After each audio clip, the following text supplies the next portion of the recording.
உதகை தாவரவியல் பூங்காவில் 127வது மலர் கண்காட்சியை தொடங்கி வைத்த முதலமைச்சர் மு.க.ஸ்டாலின் வண்ண மலர்களின் அழகிய அணிவகுப்பை கண்டு மகிழ்ந்தார்.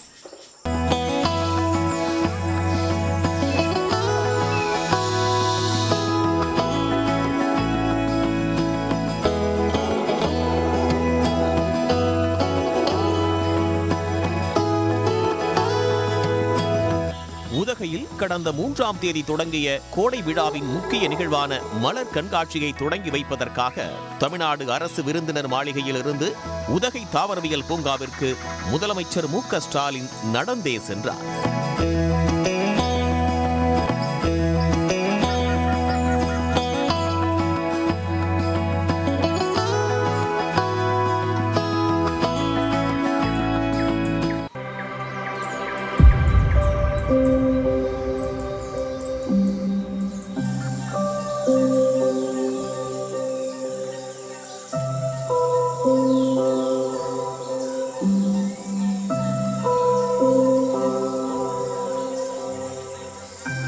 இதன் பின் உதகை தாவரவியல் பூங்காவிற்கு சென்ற முதலமைச்சர் மலர் கண்காட்சியை தொடங்கி வைத்தார். இதைத் தொடர்ந்து மலர்களால் அலங்கரிக்கப்பட்ட இருக்கையில் அமர்ந்து புகைப்படம் எடுத்துக் கொண்டார்.